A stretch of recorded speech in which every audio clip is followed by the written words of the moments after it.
All right. Welcome to another episode of Pristine Connections Podcast. I am Ashley Furr, and I am here with Edward. He has two different businesses, Origins Custom Homes and Legacy Home Care. Right on. Thanks for being here today. Well, before we dive into the business side, I would love to just know a little bit about you and your family. So let's talk about it. Okay.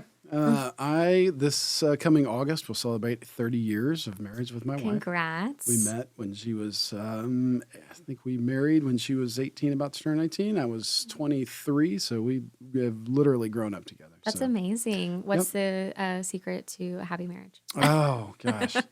Well, there is no perfect marriage. Yes. Patience, grace, and just a willingness to commit for the long haul. It's hard. I love that. It is. 30 years, though. What a great testament. And earlier, before we started recording, you said you had 6 kids. Tell us about your kiddos. I have 6 kiddos. My oldest is 25. My youngest is 10. So they're bookend boys. And then I have 4 daughters in between. So I've got my 25-year-old son, 23-year-old daughter, 18-year-old daughter, 14-year-old daughter, 12-year-old daughter. It's okay, you gotta count. And then my youngest, my son. So that's amazing. Great household, great kids. I love being a parent. Yeah. It's like I said, it's hard and it's challenging. Nobody said it was going to be easy, but it's a lot of fun. Yeah, if we had extra time, we could, I'm sure, exchange stories because I'm going through the thick of it with a toddler right now. Yeah. That's amazing. So you're busy then. Y'all are going back and forth. Are they in sports or activities? So I've got 2 that are out of the house. I've got a senior that's graduating this year. So we got a lot of stuff going on getting her graduated. And then we have 3, what we call our youngers, who really aren't that young anymore. No. But yeah, everybody's busy and there's always stuff going on. We love it. For sure. College plans. Has she picked where she wants to go? She was accepted at 3 different universities, and she made the decision on her own to stay. She wants to stay home. She didn't want to go off to college for another year or so. She's going to stay local for a year and then a year or 2, then step out and go out. But I didn't coerce her. I wasn't trying to keep her home for a little bit longer, but I'm glad she is. That's exciting. That's really, really great. Well, tell us a little bit about, both of your businesses. Okay. I know they both correlate together for sure. Yeah. So my custom home business is Origins Custom Homes. The focus of that company is strictly building, luxury level or high-end custom homes. We do some infill construction in existing lots. So if somebody has an existing lot in an existing neighborhood, we could do infill construction there. If somebody wants to buy an acreage, we can leverage some of our relationships and help them find the acreage spot or the perfect spot that they're looking for. If they come with an acreage that they've found with their realtor or they've got family land, we can help them orient the house where it's going to be sitting on the site. My idea of a custom home is that everything is thought out specifically for what the customer wants. So I'll ask them questions that they've never thought of before, like, do you like to go to bed late? Do you get up early? Do you like to drink coffee in the morning? Do you like the sun coming in your bedroom? What type of hobbies do you have? What are your pets, your kids? Do you have in-laws? Who comes to the house? All of those things I think about when we're talking about designing a house. We work on the floor plan, how it sits on the lot, where the best location is. For example, if somebody's a hunter, I know that I'm probably going to put a vault or a place to offload hunting gear in the garage, right? Yeah. So if they have pets, we're going to probably put a pet washing station somewhere that's convenient. So all of those things are important, understanding how a home best suits a family. Absolutely. So what made you get into the custom home builds? What were you doing before? So I came to Texas to go to Bible college. So my education background is in theology and counseling. Wow. So, but while I was in Bible college and working on my counseling degree, I was did sales for a construction company, really, really loved custom construction.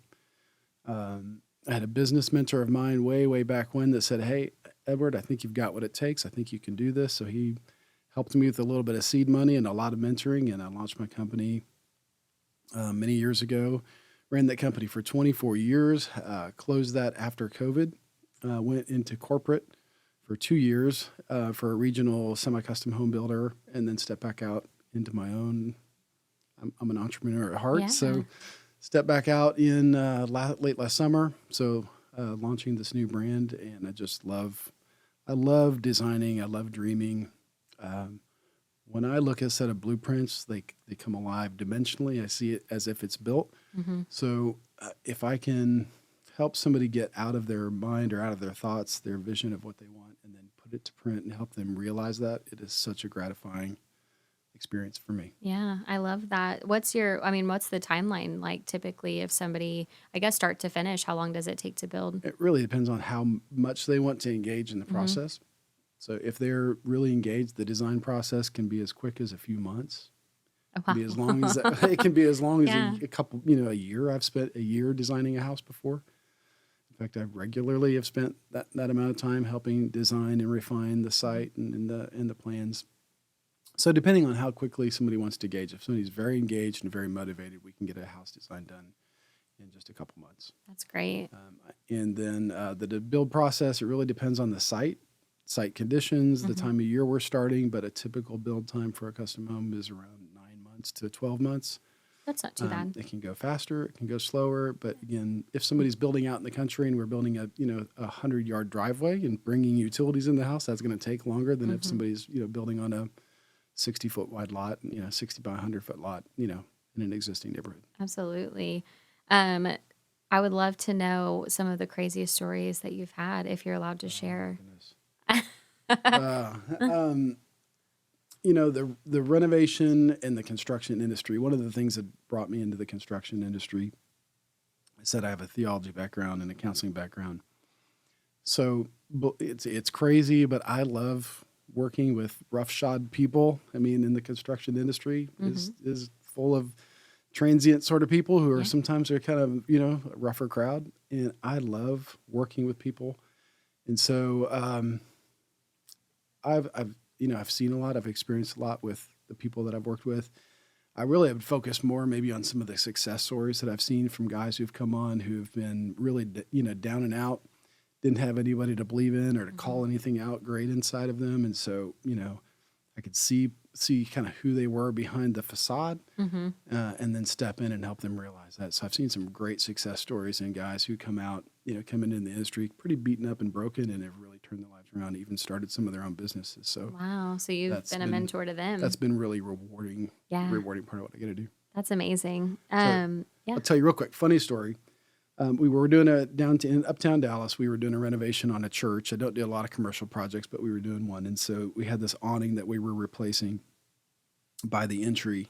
And so I get a call from one of my project managers. He goes, Hey, Ed, do we still have commercial liability insurance?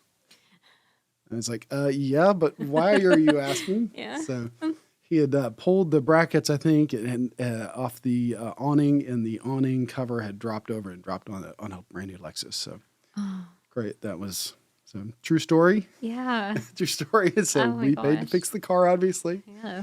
Thankfully, you had insurance. But if you ever get a call saying, "Hey, do we still have the insurance policy?" That's not a good sign. Yeah, those are the first few words that you just don't want to hear when you answer the phone. Hey, how's your day? Hey, do we have this?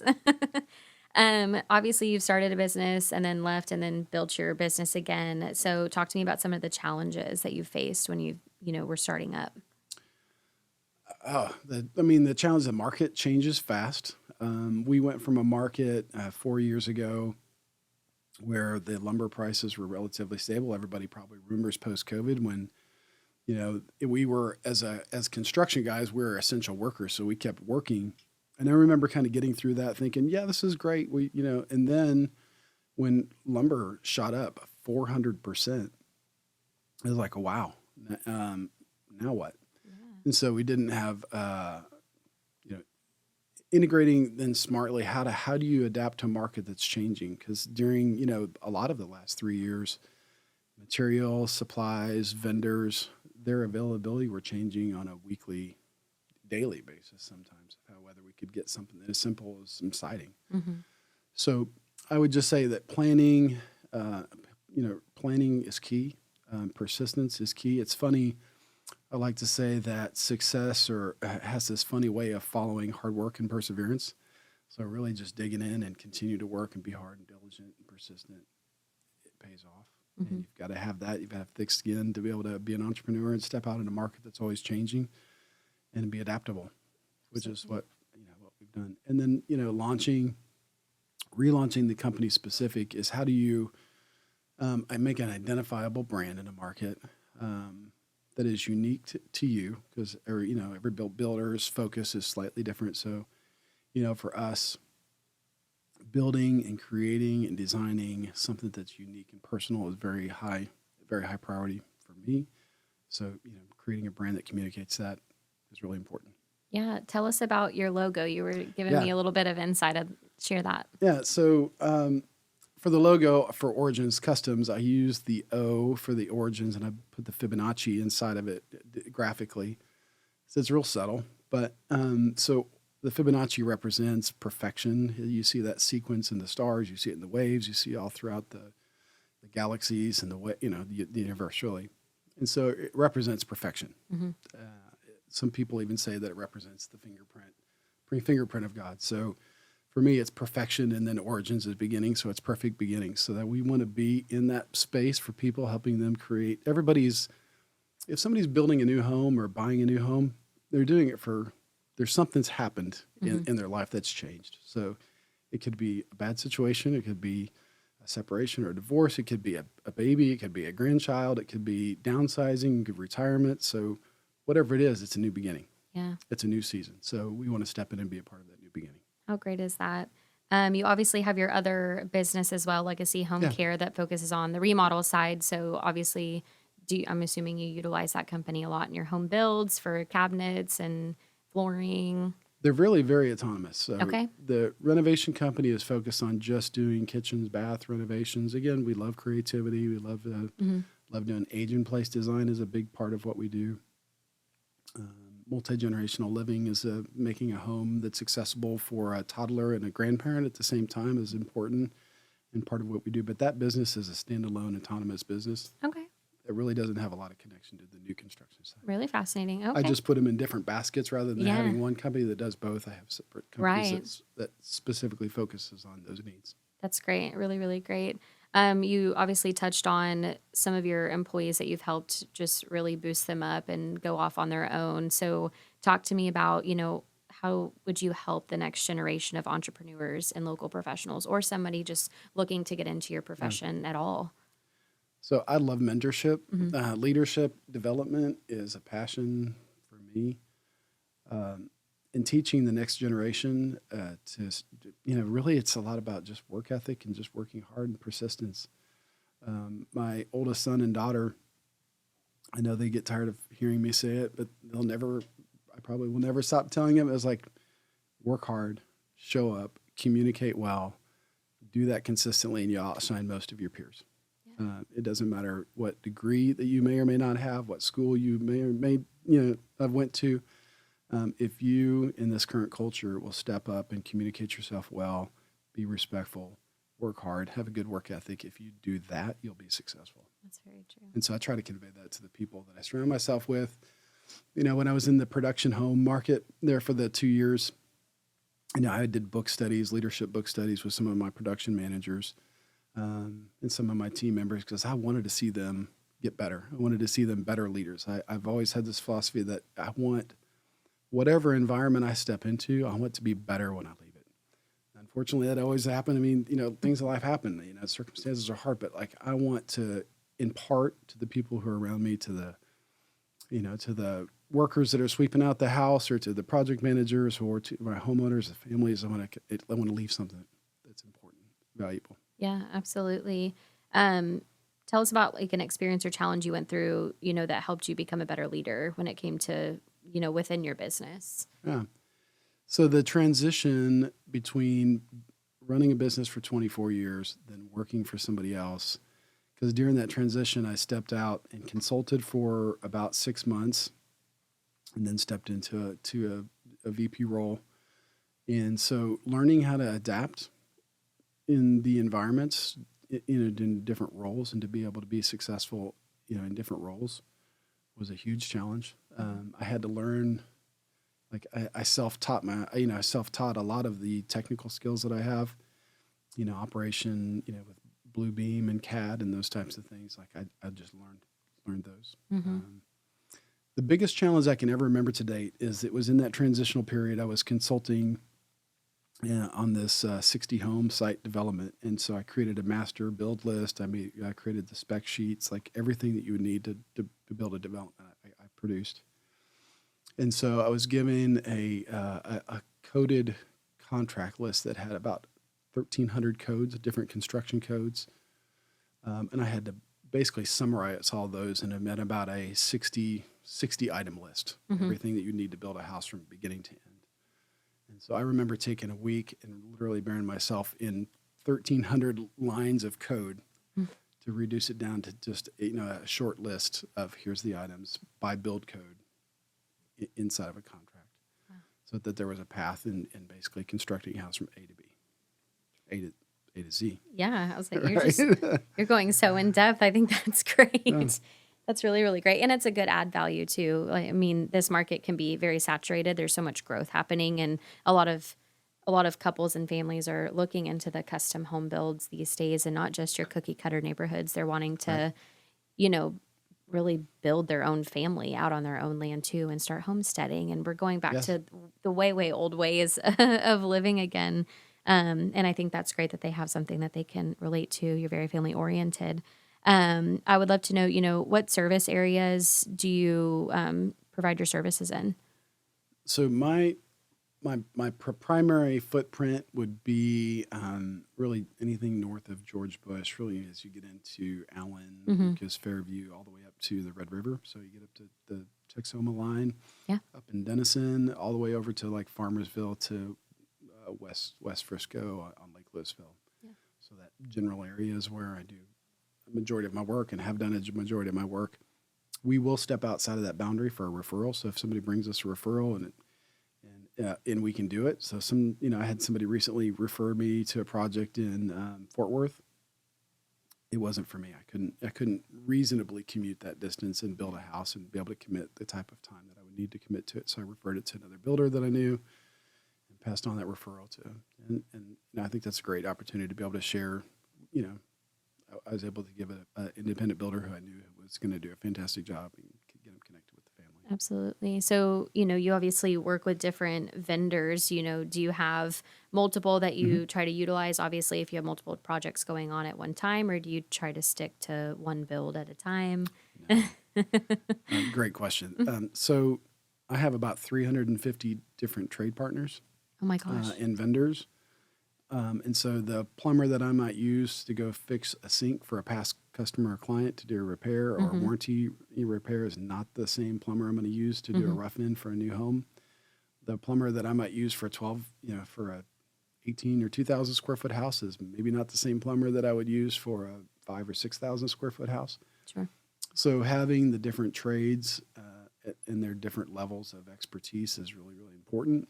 I also try to honor their geographic placement. So I don't want to have somebody from Fort Worth come and do projects in Collin County because that's not going to be practical for them to be able to be responsive. So I try to build my trade bases around the locations that they're working in.